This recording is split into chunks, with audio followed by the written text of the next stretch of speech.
En el mundo de las startups tenemos esta frase muy popular que dice no escales y luego escala. Y es que como desarrolladores tendremos a sobreoptimizar apresuradamente sin considerar todo el dinero y tiempo que esto conlleva. No tiene sentido optimizar un software que al inicio va a tener solo un par de usuarios. Por eso, la mejor estrategia es ir optimizando a medida que el software lo requiera. En este video te voy a enseñar cuáles son los cambios que debes ir llevando a cabo para escalar tu aplicación de 0 a 1 millón de usuarios. Mi nombre es Guillermo Rodas y esto es Garage Code Builds.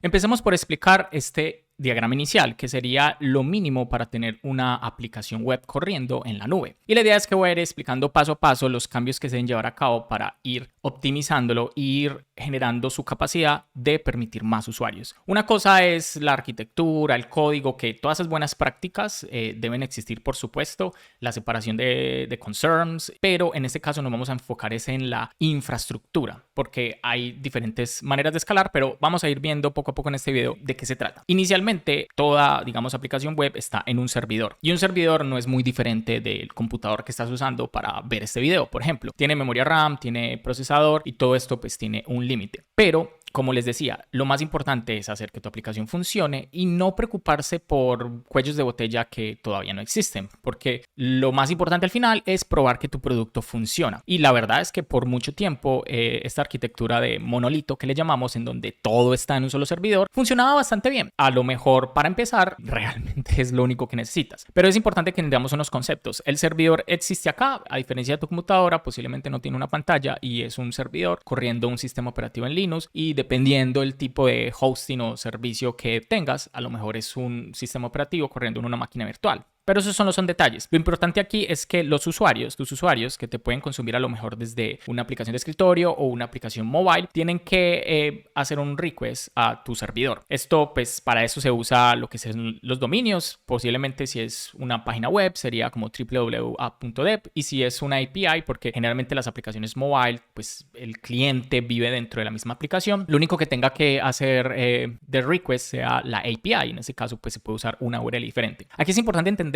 que además de esto es importante tener en cuenta lo que sería el DNS. El DNS lo que se encarga es de verificar o de traducir estas direcciones de dominio a direcciones IP. Porque al final la manera como se comunican los servidores es mediante direcciones IP, que es un número. Los dominios existen es meramente para los humanos, para poder digitarlos fácilmente, porque pues nadie realmente se va a grabar una dirección IP en su cabeza, que bueno, hay unas bastante conocidas que sí serían fáciles, pero esto es simplemente como una interfaz para el humano. Esto va a ser muy importante más adelante, pero vamos yendo paso a paso. Lo otro a tener en cuenta es que de pronto aquí pareciera que falta algo, falta una base de datos. Y la realidad es que la base de datos sí existe, pero está corriendo en este mismo servidor. Cuando tú levantas, por ejemplo, un servidor en tu máquina local, tú levantas un servicio, digamos, de Node.js que está ahí consumiendo memoria y procesador, pero tú también deberías levantar una base de datos. A lo mejor en desarrollo lo haces obviamente con otro servicio, usando otro puerto o una máquina en Docker o un servicio externo. Pero lo más barato y lo más conveniente para arrancar es que tu base de datos esté en la misma máquina. Eso no quiere decir que el código va a estar, o sea, todo el código va a estar desacoplado, deben haber buenas prácticas durante el código,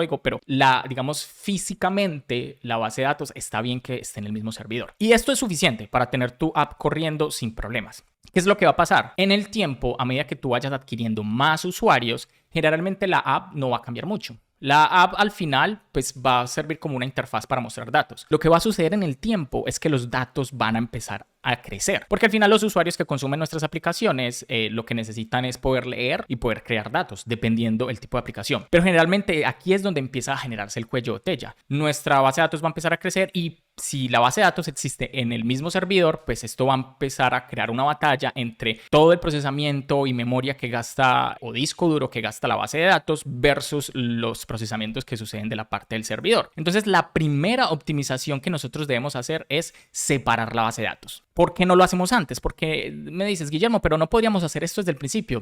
Como decía, puede ser innecesario porque si la base de datos a lo mejor es en un servicio externo o necesitas ya empezar a administrar otro servidor, otra máquina externa, eso empieza a complicar cosas como el release o cómo pruebas esto local. Empieza a generar lo que llamo los trade-offs, unas ventajas y desventajas que al inicio, si tú no estás seguro, si tu aplicación va a ser consumida por más de 5 usuarios, 10, 20, pues no estás seguro si realmente vale la pena hacer todo este esfuerzo. A medida que lo requieras es donde vamos a entrar en los detalles de, bueno, vamos a separar la base de datos porque obviamente esto va a empezar a crecer a diferencia del servidor que su crecimiento puede ser más lento. Entonces, ese es el primer paso, separar la base de datos en una máquina aparte. Cuando hablamos de base de datos, o sea, al final la base de datos es un servidor cuya única responsabilidad es ejecutar una base de datos, pero técnicamente hablando de como del hardware o las necesidades de hardware es exactamente lo mismo, solo que le llamamos base de datos porque es su única responsabilidad. La base de datos entonces se va a encargar de enviar datos y tener una lectura y escritura de los datos. Y ojo aquí que esto puede variar. También cuando hablamos de 5, 10, 15 usuarios,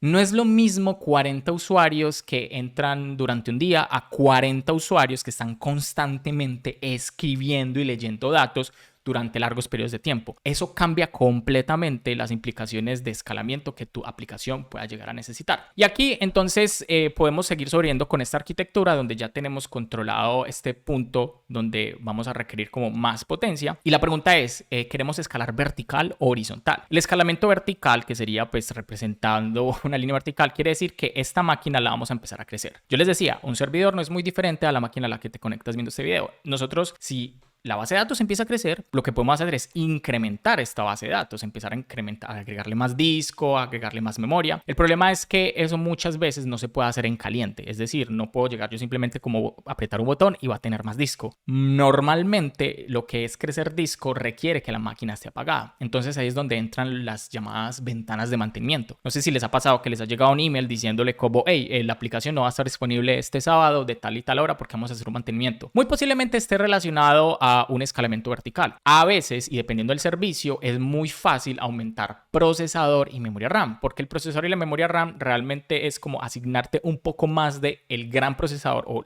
la gran memoria RAM que tiene la máquina que está corriendo tu base de datos. El problema es que el disco, a lo mejor en el mundo del hosting, sí requiere pues un cambio un poco más brusco, un cambio físico de máquina y tienes que migrar tus datos y asegurarte que funcione. Entonces, por eso es que el escalamiento vertical puede ser una medida a lo mejor a corto plazo porque es una opción que casi siempre está disponible, pero muchas veces requiere que tu aplicación esté offline. Y si tú quieres mantener tu aplicación que esté constantemente online, garantizar a tus usuarios que va a estar disponible, lo que tú vas a necesitar es un escalamiento horizontal. El escalamiento horizontal, representado por una línea horizontal, se refiere que en vez de agrandar tu máquina, lo que vas a hacer es agregar más máquinas. Entonces aquí el reto está bien interesante porque, por ejemplo, si en el servidor, digamos que la base de datos al estar ya aquí aislada, ya la podemos trabajar, nos aseguramos que esto sea una máquina con bastante disco duro, con bastante procesador, pero ¿qué pasa si a lo mejor este servidor portal empieza a requerir más consumos? ¿Qué podría yo hacer? Entonces, del mismo escalamiento vertical horizontal, la mejor estrategia es agregar un escalamiento horizontal. Eso quiere decir que voy a poder agregar más servidores cuando lo necesite y poder remover esos servidores cuando no lo necesite. Porque recordemos que si tu aplicación solo tiene un pico de usuarios al mediodía, porque a lo mejor es una app de domicilios y a esa hora es donde piden, no sé, todos los domicilios porque es hora de almuerzo, pues no tiene sentido tener 10 servidores acá las 24 horas porque eso cuesta. Tener más máquinas cuesta más dinero. Entonces nosotros necesitamos algo que lo permita ser dinámico. Bien, aquí es donde nosotros vamos a introducir el concepto de lo que se llama un load balancer. Este load balancer es también una máquina, es un servicio, generalmente se puede configurar. Hay diferentes servicios que lo ofrecen directamente, pero se puede configurar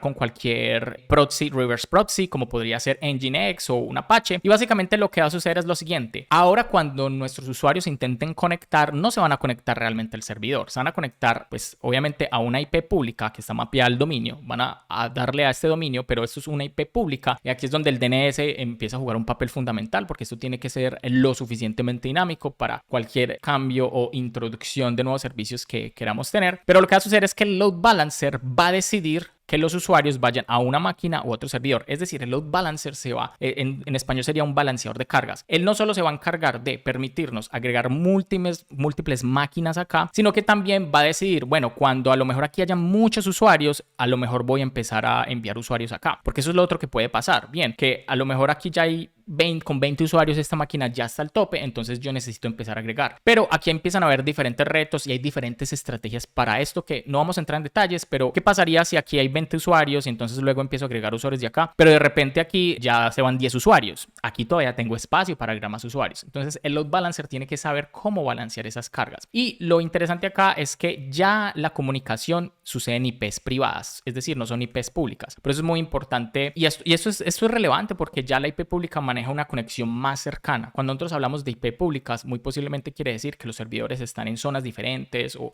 están muy apartados y eso también puede afectar el rendimiento de la aplicación. Pero lo más importante es entender que vamos a tener un balanceador de cargas y esto nos va a permitir escalar servidores a nuestro antojo. Vamos a poder, obviamente, más allá de solo introducir el load balancer, también tenemos que incluir una estrategia del escalamiento. ¿Cuándo queremos escalar? Cuando tengamos mucho tráfico, cuando tengamos mucho procesador, cuando tengamos mucho consumo de disco. Todo esto se puede hacer mediante el load balancer y obviamente las estrategias de autoescalado. Muchos servicios como Amazon o como Google Cloud Platform o incluso el mismo Kubernetes, que es como una solución a todo el tema de infraestructura, ofrecen una forma de generar este autoescalado. De hecho, en Amazon se le llama Amazon Beanstalk, que es estas máquinas que permiten, dadas estas reglas, poder escalarlo. Pero aquí, digamos que esta es la primera optimización que vas a llevar a cabo a medida que tengas un crecimiento de usuarios que puede ser dinámico o no puede serlo, porque esto nos ayuda a balancear estos costos precisamente de servidores. Pero bueno, eso está muy bien. A lo mejor, listo, como tenemos mucho consumo de usuarios en nuestro servidor, vamos a entonces aquí controlar esto, pero va a llegar un punto también donde se va a ver afectada la capa de datos, ¿cierto? Donde nuestra pequeña maquinita, nuestro pequeño base de datos no va a ser suficiente. Y la realidad, pónganse a pensar, ¿qué es lo que realmente hacen más los usuarios? ¿Los usuarios escriben más o consumen más datos? Eso también depende del tipo de aplicación, pero lo general es que los usuarios son más de consumir datos, es decir, de leer datos, van a estar viendo reportes, tabla, contenido todo el tiempo, y los que escriben, a lo mejor, dependiendo del tipo de aplicación, va a ser poco. Y el problema es que cuando tú escribes para, digamos, tener unos datos que sean consistentes, generalmente las bases de datos, especialmente las relacionales, bloquean la base de datos, bloquean otros, digamos, otros llamados de escritura, a lo mejor pueden bloquear de cierta forma la lectura. Cada motor de base de datos tiene estrategias diferentes y se comporta diferente, pero es muy normal que la escritura es algo crítico porque la escritura define el nuevo estado de la base de datos, mientras que la lectura, realmente leer datos, pues yo puedo hacer muchas cosas para solucionar eso. Es por eso que una buena estrategia, a medida que veamos este comportamiento de escritura y lectura de datos, es que finalmente los servidores web no van a consumir,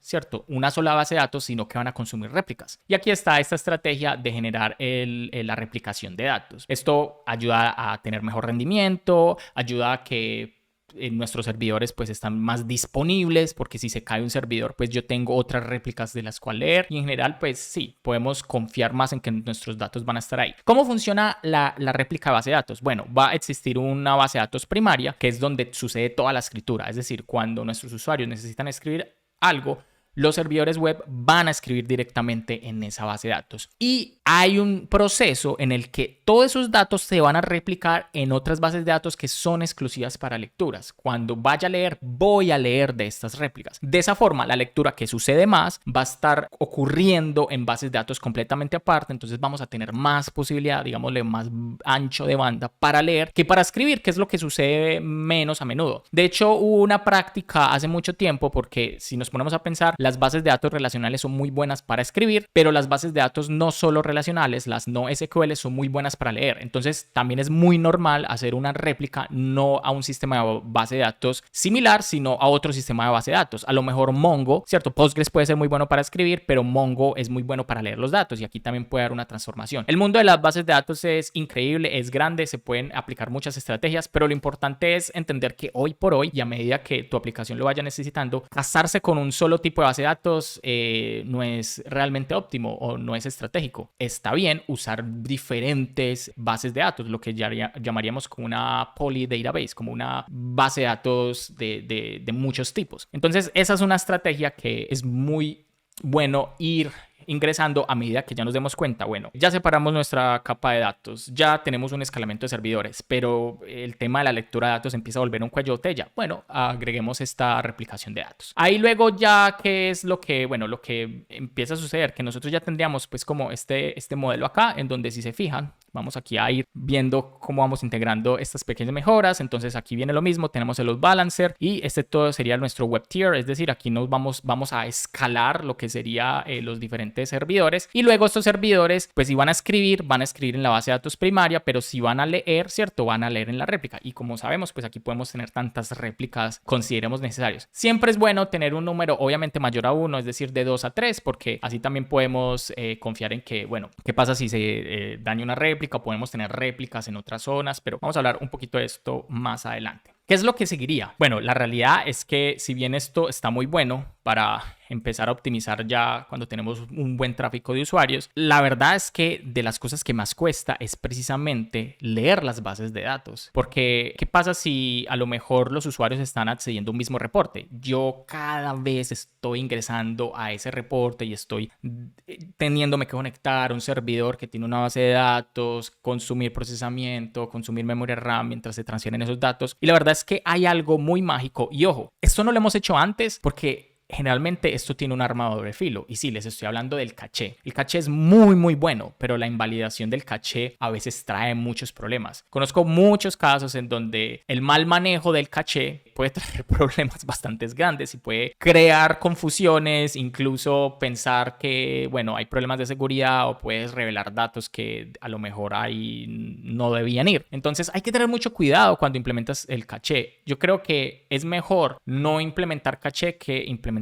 mal caché, porque siempre el reto es la invalidación del caché. La invalidación del caché es como en qué momento yo refresco los datos que están del caché y a quién le muestro esos datos, porque tiene que haber como una especie de relación a quién se lo muestro y por qué. Y normalmente eso incluso requiere que la forma como nosotros modelamos los datos tenga que cambiar. Bien, eso es muy importante. El caché no es algo que simplemente agregamos así. Eso requiere un análisis de cómo están modelados nuestros datos para entender cómo vamos a invalidar el caché. Entonces, ¿cómo generalmente funciona el caché? Bueno, lo que sucede es que si nuestra web app requiere unos datos y pues esos datos existen en la capa de caché, esto también es una máquina, generalmente se pueden usar otro tipo de bases de datos que son más óptimos para esto porque existen en memoria, como lo sería Redis, por ejemplo. Pues si los datos existen en el caché, los retornamos y bien, todos felices. Está en una capa a lo mejor mucho más adelante, no estás interfiriendo con los otros datos que a lo mejor están en constante escritura, etcétera. Pero si no está en el caché, pues lo que se hace es que se toma de la base de datos, se guarda en el caché y ahí se retorna. Y aquí si otro usuario viene, pues lo interesante es que ya lo puede acceder del caché. La diferencia es que esto es escritura en disco y esto suele ser escritura en memoria, y como muy bien sabemos, la escritura en memoria es más rápida. El problema es que cuando esta máquina se apaga o una máquina se apaga, la memoria se resetea, mientras que la escritura en disco no. Entonces, por eso es que uno pensaría, bueno, ¿y entonces por qué no usamos caché en vez de bases de datos todo el tiempo? Porque esto es una memoria efímera, es más rápida porque está ahí más disponible, pero es efímera. Si se reinicia la máquina, todo el caché se pierde, o pueden haber otras constantes que invaliden el caché. Entonces, ya teniendo, digamos, esta estrategia de caché en cuenta, otra cosa que podemos implementar es un CDN, un Content Delivery Network. Pues resulta que hay muchos tipos de archivos, como por ejemplo las imágenes o los archivos de JavaScript, que se pueden, como al ser estáticos, es decir, no se tienen que calcular, sino que simplemente se tienen que leer, listo, como archivos. Recordemos que los datos y los archivos, las bases de datos están optimizadas para datos, pero los binarios hay otro tipo digamos, de sistema para leer archivos, incluso hay servicios específicos para esto, como Amazon S3 o Google también tiene su propia solución de storage. Entonces, nosotros lo que podemos hacer es introducir esto en un CDN. Lo interesante del CDN es que no solo es una máquina optimizada para servir archivos estáticos, sino que el CDN tiene la particularidad que duplica o hace disponible estos datos estáticos en diferentes partes del mundo. Entonces, ¿qué es lo que sucede? Cuando yo me conecto a lo mejor desde Latinoamérica, lo que va a hacer es que mi servidor me va a devolver estos archivos desde un servidor que esté más cerca a Latinoamérica. Puede ser un servidor en Brasil o puede ser un servidor en Estados Unidos. Mientras que si me conecto de Europa, me devolvería estos archivos estáticos desde un servidor de Europa. Esa es la maravilla del CDN. ¿Por qué? Porque literalmente eso hace una diferencia. Los datos finalmente viajan por fibra óptica, bien, que es casi cercano a la velocidad de la luz. Por eso se llama fibra óptica, pero igual hay una distancia. Obviamente si tienes algo a la velocidad de la luz aquí cerca, no es lo mismo que un par de kilómetros o muchos kilómetros más lejos. Entonces eso también juega un papel fundamental. Y generalmente los CDN son baratos y a lo mejor, por ejemplo, cosas como Cloudflare que ofrecen CDN, ofrecen una capa gratuita que puedes usar. Pero ¿cómo funciona un CDN? Pues simplemente el usuario como que dice, hey, quiero esta imagen, y si no está en el CDN, pues la obtienes del servidor y la guarda en el CDN. Es como una especie de caché, pero es un caché que no solo guarda la imagen ahí, sino que la replica en las diferentes zonas. Y obviamente retorna la imagen. Eso quiere decir que el usuario ve que está en la misma zona, ya va a obtener la imagen directamente del CDN. Y un usuario que se conecte desde otro lugar, pues lo va a obtener. Con estas dos, digamos, estrategias implementadas, vamos a empezar a optimizar mucho mejor nuestra app, y así cosas que podrían antes, digamos, generarle un costo al procesador, pues ya no va a ser necesario, porque ya no tienes que ir hasta la nueva, digamos, máquina bien de base de datos y a lo mejor verse interrumpida por otros procesos de lectura, sino que van a ingresar directamente al caché y se va a ver súper beneficioso. Y el CDN también va a estar disponible ahí para cuando queramos ver los datos. Generalmente el CDN existe en un servidor aparte, pero bueno, entrando en más detalles, está bueno que compartan el mismo dominio, porque pueden haber reglas del mismo origen y todas estas cosas que por seguridad debemos tener en cuenta en qué orígenes permitimos. Cuando hablamos de orígenes, es si hacen parte de mi mismo dominio. Bueno, hay que tener un poco de cuidado con eso y configurarlo bien. Pero con esto ya empezamos a tener unas estrategias que son muy válidas a la medida que vamos a empezar a tener muchos más usuarios. Luego que, digamos, bueno, ya tenemos el CDN, ya tenemos el caché, que digamos, ¿qué podría ser lo que se viene? Pues hay algo muy particular, y es que generalmente el RESTful, ¿sí? Si tenemos una API RESTful, denota que nosotros no deberíamos tener estado cuando hacemos una petición. Lo que sucede es que si los usuarios empiezan a visitarnos, muy posiblemente la sesión, ¿cierto? Lo que consideramos la sesión, lo que define esta es una sesión de usuario y las transacciones van a suceder para ese usuario, suelen vivir en el servidor, es lo normal. Pero lo ideal es también empezar a separar esa carga de sesión en otra máquina. Entonces nosotros aquí lo que queríamos implementar es una arquitectura sin estado. De esa forma, lo que va a suceder es que cuando los usuarios le hagan un request a nuestros servidores, pues realmente los servidores no van a empezar a tener esa carga de estado, porque imagínense, si tengo 100 usuarios, 200 usuarios, entonces todas esas sesiones van a empezar a acumularse en los servidores. Lo ideal es a lo mejor usar una metodología parecida a la del caché, y es llevar ese estado bien a un estado compartido a una máquina que su único objetivo es tener dicha sesión de usuario. Aquí ya se pueden utilizar diferentes estrategias, como por lo que sería JSON Web Tokens, o realmente no necesariamente tienen que ser JSON Web Tokens. Lo importante es que el estado va a estar a lo mejor en una base de datos no SQL. Aquí también se podría usar un Redis para la sesión. Es muy común usar este tipo de base de datos de memorias para lo mismo, porque son mucho más rápidas. Entonces no tienes que estar ahí interrumpiendo el procesamiento del servidor. Y con esto también creamos que obviamente le vamos a empezar a despegar más carga a los servidores. Si nos damos cuenta, lo que estamos tratando de hacer es identificar en dónde empiezan a haber como cuellos de botella y en dónde se empiezan como a salir de control este crecimiento, ¿cierto? Este crecimiento de memoria, de datos, etcétera, para simplemente asegurarnos de que lo podemos aislar y controlarlo. Lo que nosotros pretendemos de hacer con los cambios de arquitectura y con la optimización es que donde veamos que empieza a haber un crecimiento descontrolado, ¿cómo aislamos eso para que no afecte otros componentes? Entonces, de ahí por eso separamos los datos, de ahí por eso empezamos a escalar horizontalmente, de ahí por eso entonces ya queremos agregar caché para que no empiece a afectar el crecimiento descontrolado de las lecturas. Y en este caso, pues lo mismo, el crecimiento descontrolado de la sesión. Algo que es muy bueno ya a una medida que uno ya empieza a tener miles de usuarios, yo creo que a este punto ya podemos hablar de miles de usuarios, es muy importante asegurarnos de que nuestra aplicación esté disponible, porque a lo mejor si nuestra aplicación se cae, pues eso puede ser catastrófico para el negocio. Y yo sé que ya lo hemos vivido muchas veces, decimos que Amazon se cae, Google se cae, pero dentro de, digamos, la misma infraestructura, lo que se puede caer es una zona. Generalmente los servidores están en una zona, digamos, si son servidores de Estados Unidos, que es lo más común, especialmente si es en LATAM, en Europa, pues no sé realmente cuál sería el área más común, pero generalmente pues hay unas áreas más comunes. Si se cae esa zona, se jode nuestra aplicación, todo queda inutilizable. Entonces por eso es que nosotros debemos considerar lo que sería un data center, ¿cierto? Un centro de datos, en donde realmente el balanceador de cargas no va a enviar directamente a unos servidores que están en una zona específica, sino que también esto funciona parecido a lo que sería el CDN. Si me conecto desde LATAM, entonces voy a enviarte toda mi infraestructura, la misma infraestructura a la que estamos hablando, donde tenemos servidores, bases de de datos, caché, bien, que también puede escalar. Como te das cuenta, aquí podemos tener el replicamiento, aquí podemos tener caché, podemos tener una estrategia para tener diferentes máquinas de caché, y aquí obviamente tenemos todo el autoescalado de servidores que está en una ruta. Aquí, por ejemplo, sería Estados Unidos Este, pero nosotros también vamos a tener todo un centro de datos, todo, digamos, como una réplica de toda esta arquitectura en otra zona. Esto es bien importante porque aquí lo que garantizamos es que si a lo mejor una zona se cae,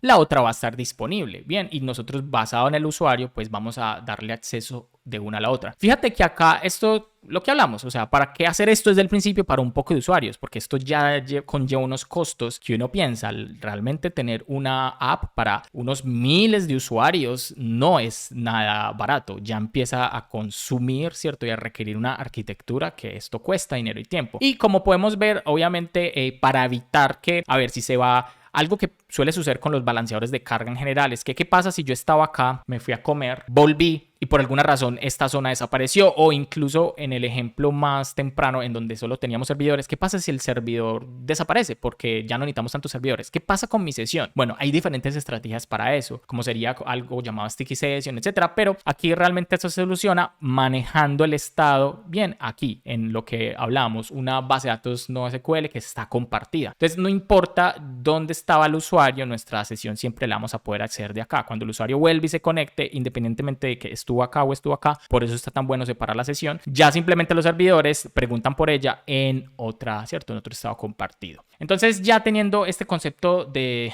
¿cierto?, de data centers, nosotros podríamos pensar, bueno, ya estoy listo. Pero realmente no. Lo que empieza a suceder, y esto es algo que también podríamos hacer mucho antes, en caso de que sea bastante obvio, es que a lo mejor hay procesos que no están relacionados a la escritura de base de datos, pero que son procesos que requieren bastante procesamiento del servidor, que pueden congelar el procesador o consumir muchos de los recursos del procesador, como por ejemplo creación de PDFs. Si vas a crear un PDF o vas a hacer un llamado a la base de datos porque vas a requerir todo el historial de unos servicios o tus datos, eso puede tomar tiempo y eso va a estar aquí, digamos, consumiendo los recursos del procesador. Ahí es donde podemos introducir un sistema de colas. ¿Cuál es la idea del sistema de colas? Hay algo que sería quien produce, digamos, un mensaje, es un mensaje de una tarea, publica ese mensaje en una cola. La cola simplemente va a ser una máquina que se encarga de recibir esos mensajes, y hay lo que llamamos una máquina consumidora. Bien, esa máquina consumidora está suscrito a este servicio de colas, de tal manera que cuando llega un mensaje, él la consume y en ese momento es donde él empieza a realizar esa tarea. Esto lo que pretende hacer es que, sigamos,